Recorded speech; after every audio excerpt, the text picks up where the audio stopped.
되도록 확실한 재림에 대한 색깔을 가지고 말씀을 증거하도록 하겠습니다.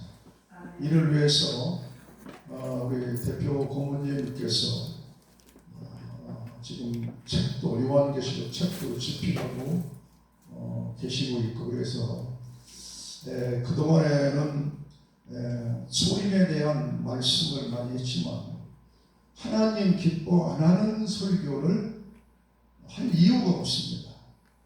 그래서 앞으로는 하나님이 기뻐하는 설교에 포인트를 맞추고, 그 다음에 여기 오시는 분들이 집회가 기다려지고 거기 가면은 확실한 뭐가 있다라고 하는 이걸 느끼고 돌아가셔야 되지. 그냥 뭐 오살리 집회나 다른 모든 집회하고 색깔이 똑같으면요 할 이유가 없습니다. 그래서 우리 목사님들이 여기 오신 분들은 목사님들이기 때문에 정말 주님의 오심을 우리가 준비하는 이런 메시지를 전해서 하나님이 기뻐하고 또 잠든 영혼을 깨우는 그런 집회로 앞으로는 팔바꿈하도록 하겠습니다. 여기에 맞춰서 우리 강사님들께서도 준비해 주시고 또 선포해 주시면 대단히 감사하겠습니다. 이 시간에는 우리 이를 위해서 우리 한빛교회 교회를 신모하시는 김영돈 목사님 나오셔서 복 있는 자라는 제목으로 말씀을 전해 주시겠습니다. 우리 나오실 때에 할렐루야로 환영하겠습니다. 나오시겠습니다. 할렐루야.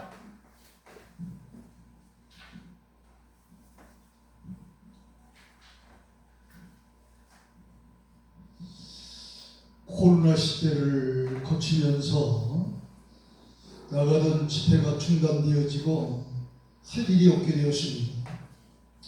근데 그때에 하나님께서 강하게 저에게 요구하시는 그런 말씀이 있어서 소위 한국 강단에서 최초로 의의 말씀 시대라는 책자를 이제 지켜내고 출판하게 되어져서 1차, 2차 이렇게 발행해서 3,000부가 전국에 퍼졌습니다.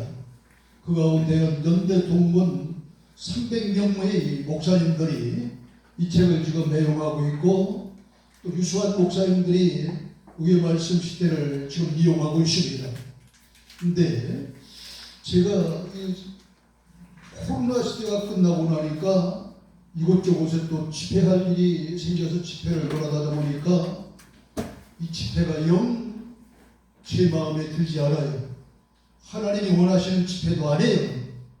꼭 집회하는 목적이 돈벌이 하는 집회 같고 말이죠. 자기의 어떤 피할 목적으로 하는 집회 같고 영 마음에 안 들었습니다. 그래서 제가 어느 날 오늘 사회 보신 목사님을 중심으로 몇 분 목사님들과 식사하던 중에 갑자기 제가 오늘 보러 복음 부흥사협회를 창립할 테니까 여러분은 제가 헌금하는 돈으로 창립하시고 여러분이 앞장서서 일하십시오. 나는 회장도 필요 없고 어떤 직분도 필요 없고 고문을 있살랍니다 하고 고문이 된 겁니다.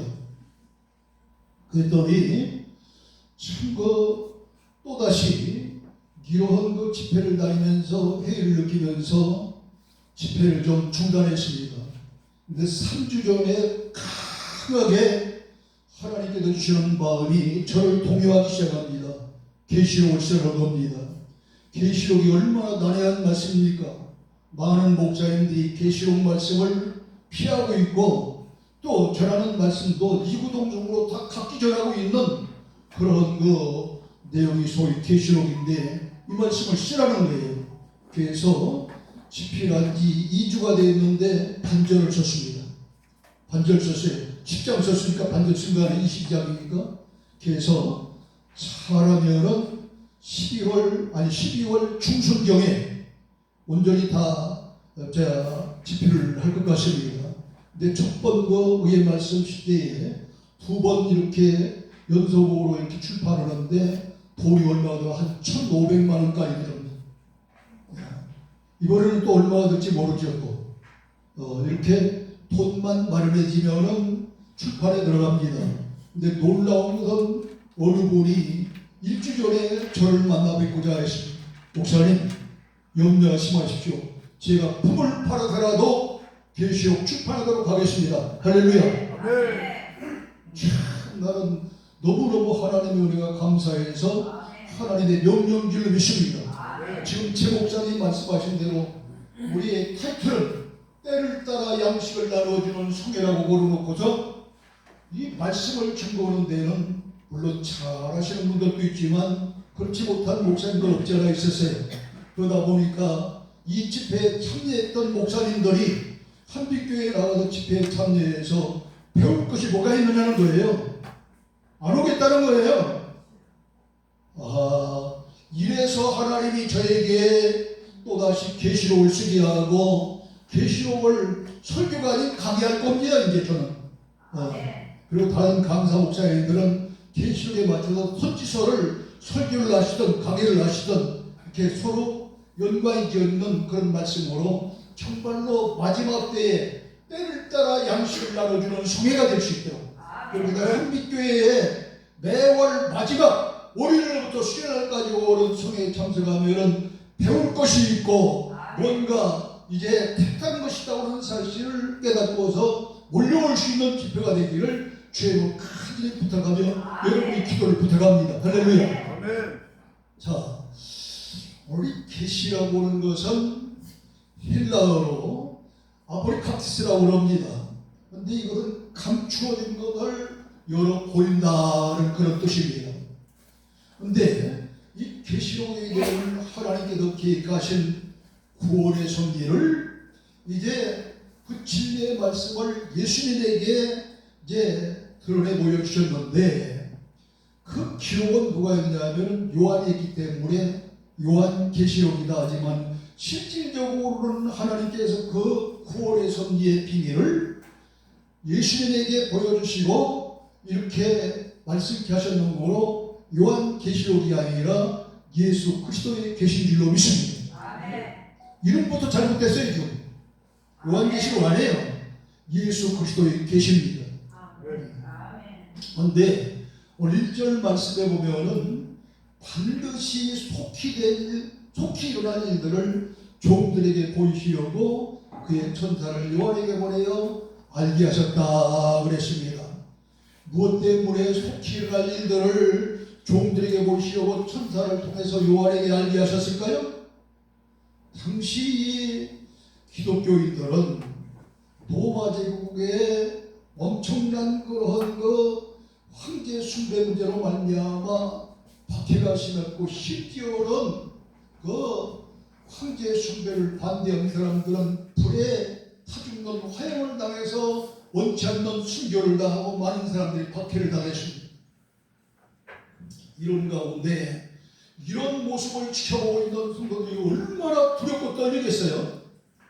그러니까 이런 분들에게 전혀 어떤 일이 있어도 흔들리지 아니하고 어려움 속에서도 잘 참고 나가면 머지않아서 예수님이 재림하시고 최후에는 영원한 하늘나라에 들어가서 아픔도 없고 눈물도 없고 복도 없고 죽음도 없는 그런 영원한 영생 복락의 그런 복이 오리라고 하는 그런 말씀을 주시기 위해서 이 말씀을 쓴 겁니다.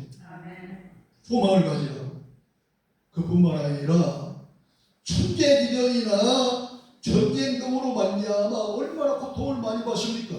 지금도 이제 만나러 갑시다 하는 프로라든가 오랑동 클럽 같은 데 보세요. 어찌하게 전쟁 때문에 이산가족이 되고 천재지변 때문에 온 생태계가 지금 파괴되어서 이게 엄청난 그런 어려움을 겪고 있지 않습니까? 이런 일도 좀 더 두려워지지 말고도 믿음으로 승리해 나가도록 하기 위해서 이 계시록을 기록해 하신 것입니다. 그러므로 우리 주의 종들은 이 말씀에 대한 그런 사명감을 가지고 속히 일어날 일들을 올바로 알고 올바로 전해야 될 줄 믿으시길 주의 축원합니다. 그런데 실상은 계시록에 대한 설교를 모든 목사님들이 대부분 피하고 있습니다. 또 전하는 목사님이라 해도 제각기 다 달라. 성도들이 어느 장단에 춤을 춰야 될지 몰라. 왜 다르니까? 왜 그렇습니까?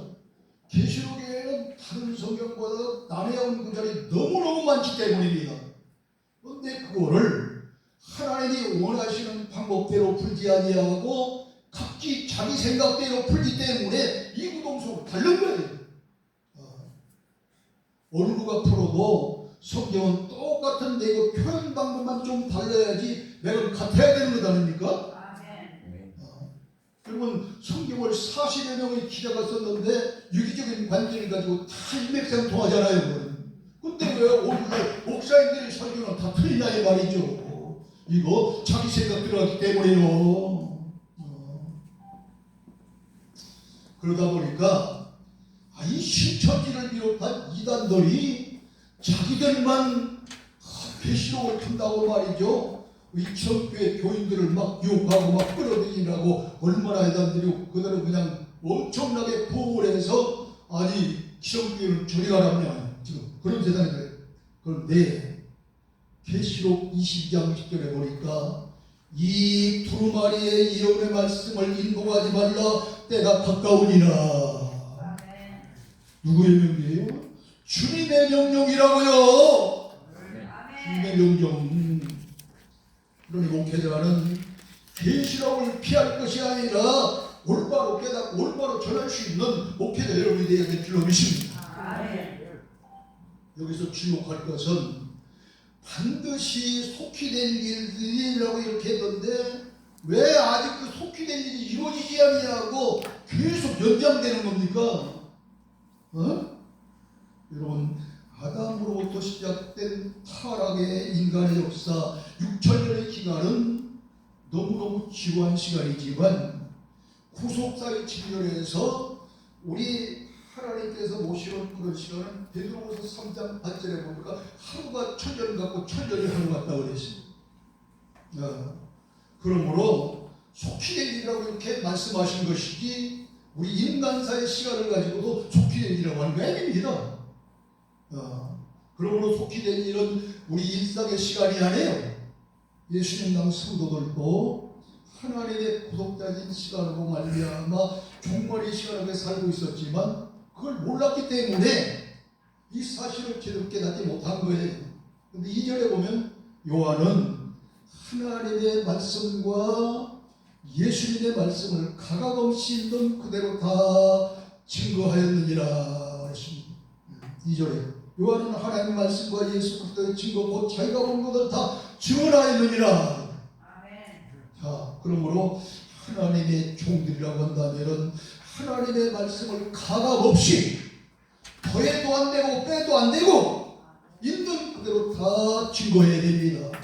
그리고 계시록 22장 18절 19절에 보면 더하고 빼는 자마다 다 생명나무의 나가림이 꽉 막혀버리고 손 밖에 있어서 지옥 간다고 하는 거라고 해요.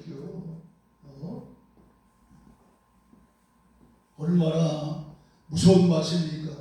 그러므로 이렇게 성경 말씀을 가감하거나 왜곡해서 전하는 그런 사람들이 거짓말쟁이요 거짓말을 좋아하는 계시록 22장 15절에 있는 말씀에 합당한 그런 그 거짓말쟁이고 거짓말을 좋아하는 자들입니다. 이들이 어떻게 해요? 성밖에 있다 이 사람들도. 아니 성경에 거짓말하는 사람들 구원받은 사람은 희생나 구원받았잖아. 쉽게 뭐 여러 사람이 있지만 그냥 더 이게 시간이 많은데. 자, 근데 핵심적인 말씀이 오늘 3절에 나와요. 이 예언의 말씀을 읽는 자와 듣는 자와 그 가운데 지키는 것은 기록한 것을 지키는 자는 복이 있다 그랬습니다. 이 예언의 말씀은 1절로부터 2절에서 말한 예수 그리스도의 계시를 말하며 넓은 범위에서는 이 계시록뿐만 아니라 성경 전체를 말씀하고 있습니다. 넓음을 위해서는 이 예언의 말씀 읽는 자가 누구며 듣는 자가 누구 지키는 자가 누굽니까? 초대교회 당시는 두루마리로 성경이 되어 있기 때문에 성도들은 교인 이제 두루마리 성경을 가질 수가 없었어요. 오로지 강단에 서 있는 목회자, 당시는 뭐 사도들이나 천주교 그런 신부들이겠죠. 이런 사람들이 두루마리 성경을 읽는 사람들입니다. 앉아서 예배드리는 성도들은 듣는 자고 듣고 지키는 자들인 거예요. 그런데 여러분 성경 읽어봤지만 이 평신도들은 알아보면 제가 있으니까 내용이 이게 읽는 것은 해석까지 포함한 이야기예요 지금. 그런데 오늘날은 이와 같은 그런 성경을 가졌기 때문에 누구든지 다 읽고 또 듣고 전하는 그런 시대가 들어왔습니다만, 그래도 강단에서 전하는 그런 말씀을 전하는 목사님이 읽는 자로 끝나는 것이 아니라 말씀을 잘 해석해서 전달하는 설교자인 줄 믿습니다. 그 다음에 듣는 자는 성도들이고 듣고 지키는 자는 또 성도들이며, 또 목사님도 역시 듣고 듣는 것은 아닐지 모르지만 지키는 자에게 해당되는 그런 분이 바로 목사님들까지입니다. 그런데 문제는 성경은 시대마다 먹어야 할 양식이 다르다고 했는데 현실은 그렇지 못했어요. 그래서 오늘 이게 누가복음 12장 40절이라고 적어놨잖아요. 근데 이 누가복음 12장 40절은 마태복음 보면 24장 45절로 51절에 나와 있더라고. 때를 따라 양식을 나누어 줄 자가 누구냐? 그 종이 복이 있도다. 주인의 뜻을 알고 행치 않는다는 말이 맞을 것이요, 또 알지 못해서 행치 못할지라도 적게 맞으리라 그랬습니다. 때를 따라 증거해야 될 말씀을 증거해야 될 줄 알면서도 어떻게 해야 될지, 무슨 말씀인지 몰라도 증거하지 못한다는 말이 맞는다는 거예요. 지금 수능에 맞는다는 거예요. 심판받는다는 거예요. 그렇다고 해서 몰라서 나는 못합니다. 이것도 대답이 못된다는 거죠. 적게 맞는다는 거예요. 이것도. 근데 때를 말이죠. 세상에 어떤 사람은 이렇게 얘기하더라고. 은혜 받을 때 됐으면 은혜 설교해야 되고, 봉사할 때가 됐으면 봉사 설교해야 되고, 전도할 때가 됐으면 전도할 설교. 천만의 만만의 말씀이요. 이따위 소리 하지 말라고. 때는요, 여러분 시대를 가리킵니다. 때는 갈라디아서 4장 4절 5절에 보면은 때가 참에 하나님이 그 아들을 보내사 여자에게 나게 하시고 율법 아래 있는 자들을 이제 속량하시고 우리를 하나님 아들의 명분을 얻게 하려 하십니다 그러십니다. 이게 무슨 말이냐면은 여러분 창세기서를 보다 보면 3장 15절에 가면은 이제 선악을 알게 하는 나무의 실과를 따먹겠던 뱀에게 그런 이야기를 합니다.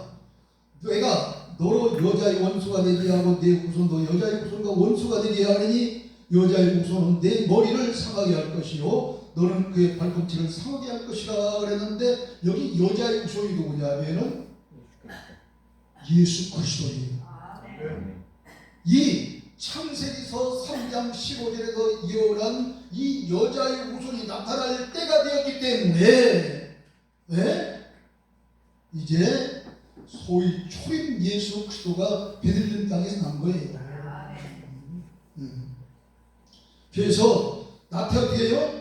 그 말씀대로 하나님께서 아들을 보내서 동정녀 마리아를 통해서 예수님을 낳게 하시고 율법 아래 있는 사람들을 이제 믿음으로 말미암아 제사함을 받고 속량하심으로 말미암아 하나님의 아들이 되게 해서 영원을 하늘나라의 기업을 얻게 하신 분이십니다. 이렇게 때는 시대적인 때를 가리키는 것이지 무슨 엉뚱하게 은혜 받을 시대, 전도할 시대, 봉사할 시대 이런 거 아니라고요. 이런 거 아니에요. 그런데 이런 시대적인 그런 말씀을 외치기보다는 현실을 보면 교훈의 말씀을 외치는 목사님들이 너무 많아요. 이것도 모자라서 기복적인 설교를 하는 사람들이 얼마나 많은지 몰라. 그러나 마태복음 15장 9절에 보면은 사람의 계명으로 교훈을 삼아 가르치니 나를 헛되이 경배하는도다. 교훈의 말씀으로 설교하고 사람의 계명으로 설교하는 그거는 헛된 예배라는 거예요. 지금 헛된 예배. 근데 지금 계속 하고 있잖아요. 아니 그것으로 끝납니까? 아니 몇 절 지나서 마태복음 15장 이제 14절에 가면 그렇게 얘기해요. 그냥 두라. 누구를 그냥 두라는 거예요? 교훈의 말씀을 전하더라. 그냥 두라는 거예요. 지금 그냥 두라. 그들은 맹인이 되어 맹인을 인도하는 자로다. 만일 맹인이 맹인을 인도하면은 둘이 다 구덩이에 빠지리라. 얼마나 엄청난 무섭고도 두려운 말씀이 기록되어 있는지 모릅니다. 이런 말씀 가지고 계속 설교하면은 설교하는 목사님도 그 설교 듣는 그러한 그 교인들도 둘 다 맹인이 되어서 지옥 간다는 거예요. 근데 언제까지 이 짓하고 앉았을 거냐고 지금. 언제까지? 그 다음 맹인이 어떤 사람입니까? 이사야서 42장 18절 이하를 보세요. 거기에 보면은 너희 못 듣는 자들아 들으라. 너희 맹인들아 밝히 보라. 맹인이 누구냐? 내 종이 아니냐? 누가 내가 보내는 사자같이 못 듣는 자겠느냐? 내게 충성된 자같이 맹인이겠느냐? 네가 많은 것을 볼지라도 유의하여 보지 아니하고 귀가 열려 있을지라도 듣지 아니하기 때문에 맹인이라고 맹인에 대한 그런 해답을 정확하게 이렇게 주고 있습니다.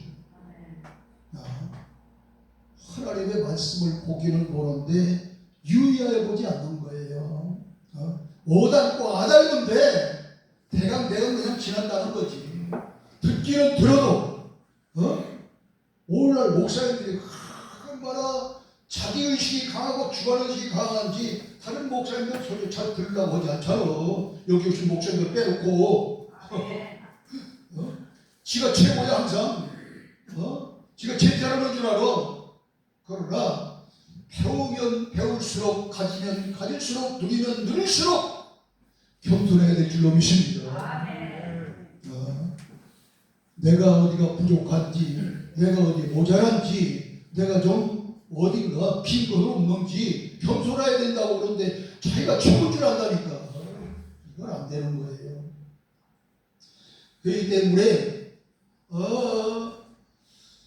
마태복음 7장 21절로 23절에 보면 주님은 나더러 주여 주여 하는 자마다 다 천국에 들어갈 것이 아니요 다만 하늘에 계신 아버지의 뜻대로 사는 자는 천국에 들어가리라. 이것으로 끝나지 않아. 다음에 또 보면 그날에 많은 사람이 나더러 이럴 때 주의 이름으로 선지자 노릇하고 주의 이름으로 귀신을 쫓아내며 주의 이름으로 권능을 행하지 않았습니까? 이러는데 주님이 뭐라고 그러냐 하면은 그때 내가 그들에게 밝히 말하되 내가 너희를 통지하지 못하니 불법을 행하는 자라 내게서 썩 물러가라 이렇게 말한다는 거예요. 예수의 뭐 병 고치고 예수의 뭐 귀신 쫓고 예수 뭐 능력 행하는데 얼마나 많은 사람들이 지금도 모이는지 몰라. 그런 데는 지금도. 그런데 왜 이들을 주님은 불법을 행하는 자라고 하면서 난 모른다고 그랬지. 내가 그거 꺼지라는 거겠지. 어린과 신앙이 다르기 때문입니다. 어쩌다가 이런 사람 쳐놓고 6개월 7개월짜리 이 칠교에서는 그런 이상한 신학교 다니면서 목사들도 안 되는데 얼마나 많은지 몰라. 적어도 목사가 되려면 정규 4년 신학하고 대학원 2~3년 해야 되는 거 아니에요? 근데 몇 개월 해놓고서 목사라는 거지. 이래놓고 목사 안수 받고 성령이 아닌 다른 영을 받고서 예수의 뭐 병 고칩니다. 예수의 뭐 귀신 쫓습니다. 예수의 뭐 능력 행합니다. 그러면서 헌금을 유도하는 기복적인 설교를 하는 거예요.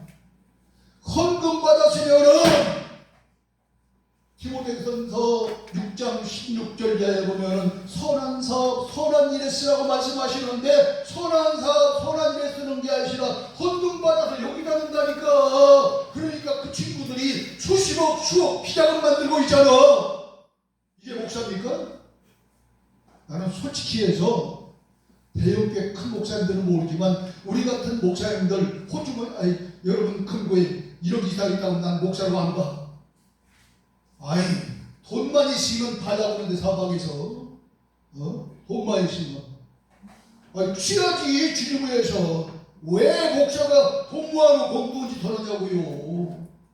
이게 탐욕이기 때문에 골로새 3장 5절에 보면은 이제 우상이 탐심이라고 그러잖아. 성경에요. 가룟죄도 용서받았어. 다윗도 용서받았고, 그거 다른 사람 얘기할 것 없이. 아니 기생 나합도 용서받아서 예수님이 계고 마태복음 1장 1절로부터 쭉 나오잖아. 그런데 가룟 유다, 발람, 가인, 욕심쟁이들은 용서받지 못하고 다 목숨 거두당했다니까. 이런 거예요. 그런데 로마서 10장 10절에 보면은 사람이 마음으로 믿어 의에 이르고 입으로 신하여 구원을 받으라. 이렇게 믿음으로 구원받는 시대를 뭐라고 하냐면 은혜의 시대다. 은혜의 시대다. 이 은혜의 시대는 예수 믿고 구원받으라는 천국 복음만 외치는 데였습니다. 그렇기 때문에 누가복음 23장 42절에 보면 예수님 십자가의 오른편에 이 강도 하나가 매달렸잖아요. 왼편에도 매달리고. 근데 그 강도가 뭐라고 합니까? 예수여 당신이 나라에 임하실 때에 나를 기억하시옵소서. 이 한마디 말씀을 듣고 예수님이 뭐라고 그러셨습니까? 내가 진실로 내게 이르니 오늘 나와 함께 낙원에 이르리라.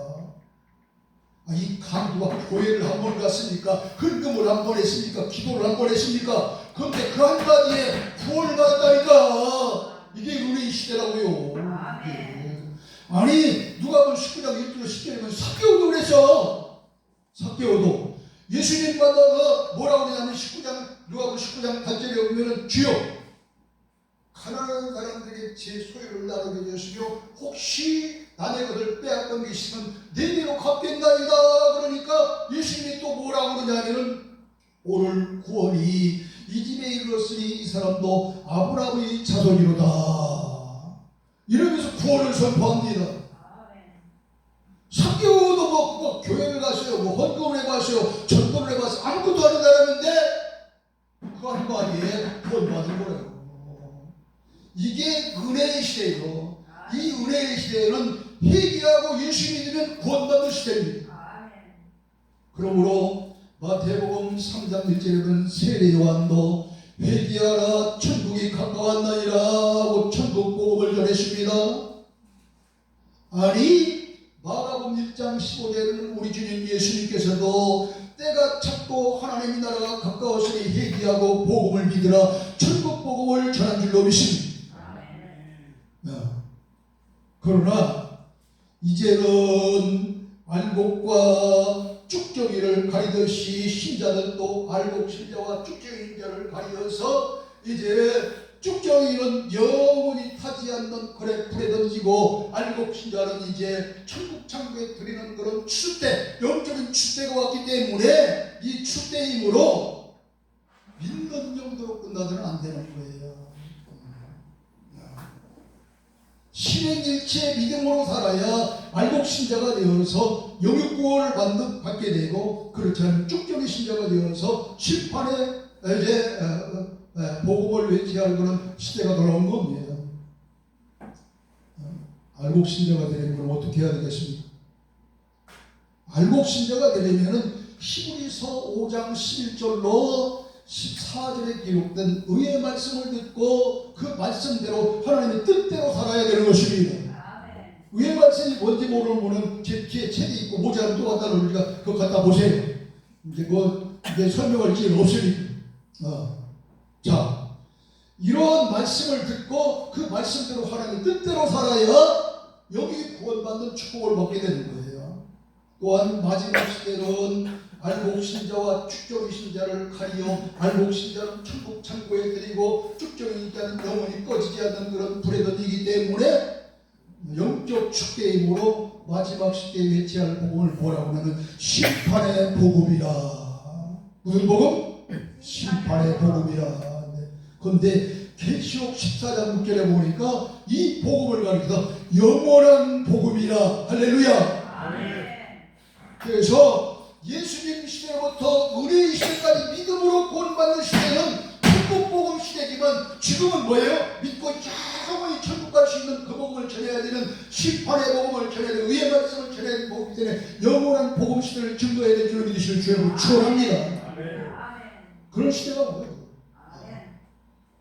그러므로 이 시대의 목회자라고 한다면 이 시대에 만든 말씀을 전해야 한 것은 물론이요, 요한복음 16장 25절에 보면은 피와 피로 된 말씀을 실상으로 이해할 때가 왔다 그랬습니다.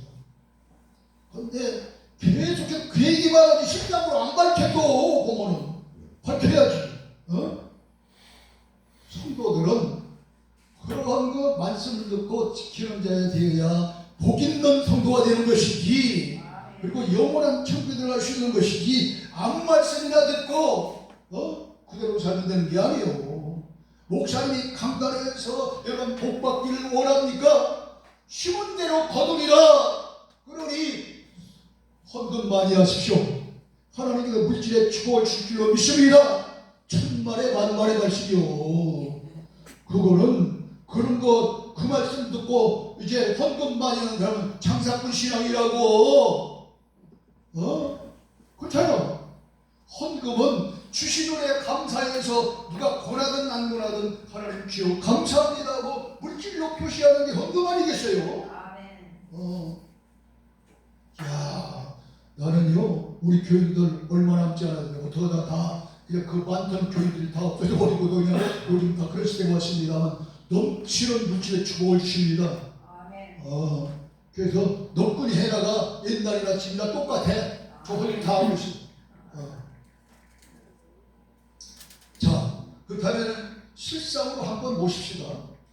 계시록 6장 12절 14절 한번 보세요. 계시록 6장 12절 14절. 자, 찾으시면 제가 있습니다. 내가 보니 여섯째 인을 떼실 때 큰 지진이 나며 해가 검은 털로 짠 상복같이 검어지고 달은 온통 피같이 되며 하늘이 별들은 무화나무가 태풍에 흔들려 솔익은 열매가 떨어지는 것 같이 땅에 떨어지며 하늘은 두루같이 맞이는 것과 떠나지고 각 선과 섬이 제자리에서 옮겨지리라 그랬습니다. 문자대로 이렇게 되어진다고 하면 아니 해는 지구보다 몇 배가 크고요. 별들도 여름 한밤중에 은하수를 보세요. 엄청난 수천 개의 별이 있는데 그 가운데 지구 땅덩어리보다 큰 별들이 얼마나 많은지 몰라. 그 별들이 이 땅에 지구 땅에 떨어지면 지구를 끝장난다고요. 예수님 오실 땅이 어디가 있어? 성도들이 어디 남아있고. 이 문자대로 풀어도 되겠어요? 그러므로 이 성경에 있는 말씀은 실상이 아니라 비유와 비사의 말씀인 줄로 믿습니다.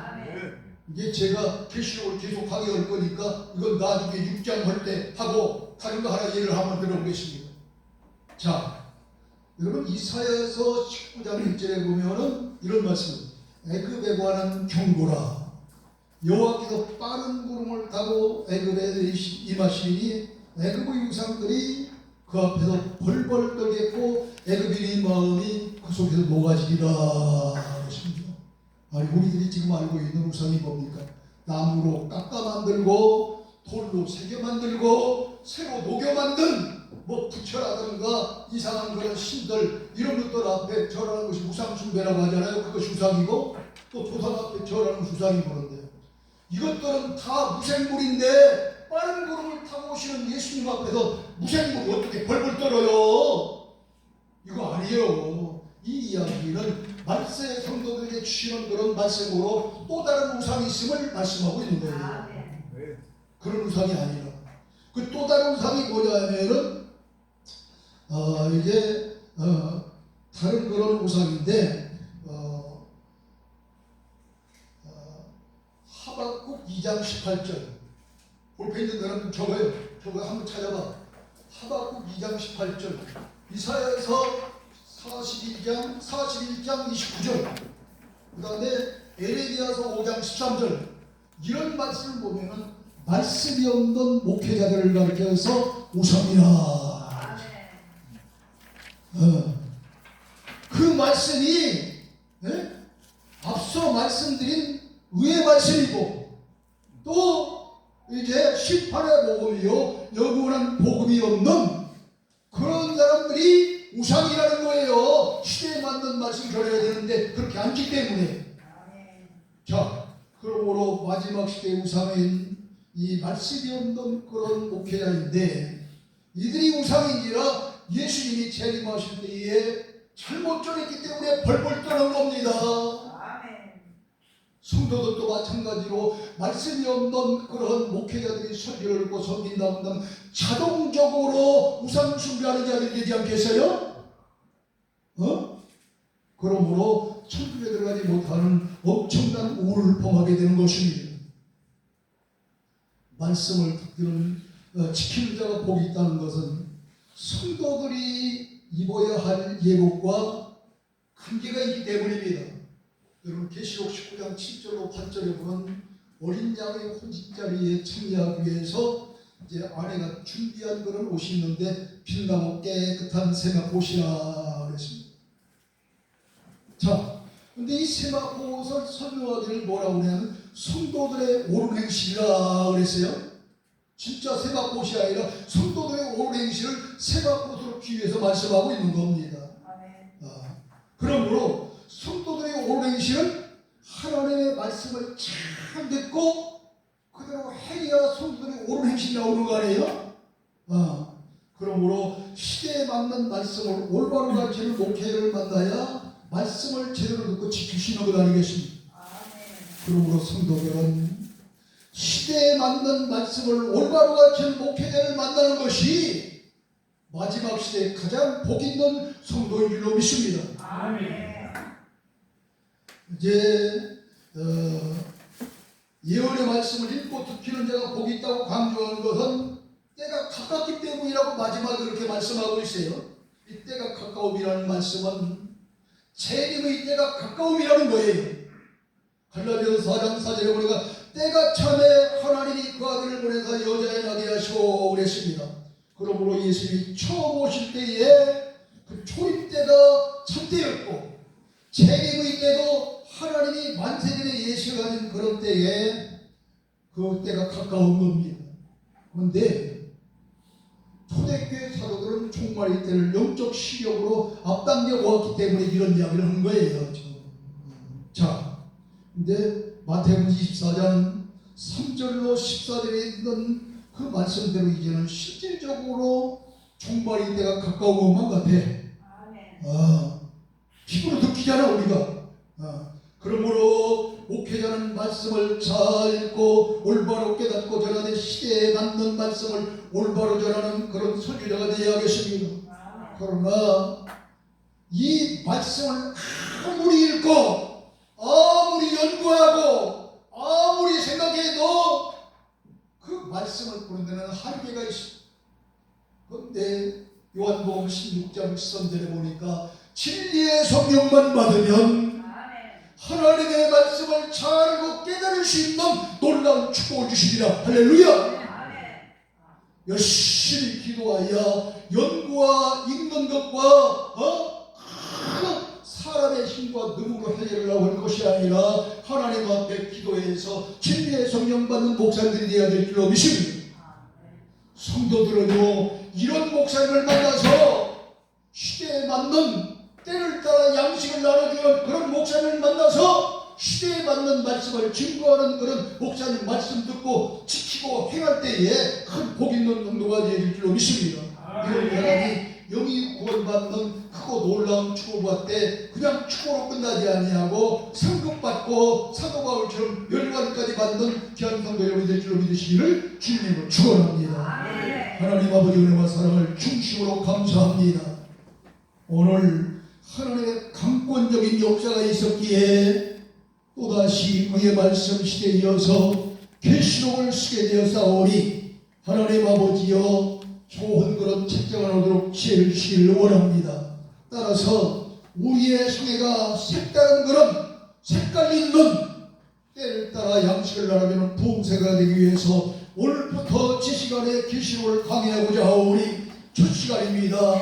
그 순간이 어느 때 끝날지 모르지만 그 시간까지 주님께서 성령으로 인도하여 주시사 진리의 성령을 충만히 역사하여 주셔서 하나님의 귀한 말씀을 올바로 깨닫고 올바로 알고 바로 전하여 모두가 다 듣고 전하고 또 아버지 하나님이시여 이제 모든 사람들이 다 은혜 받고 성령 충만 받고 천국에 들어갈 수 있는 귀한 복을 받을 수 있도록 주여 큰 은혜를 더하여 주시옵소서. 믿사옵고 예수 그리스도의 이름 받들어 감사하며 기도하옵나이다. 아멘.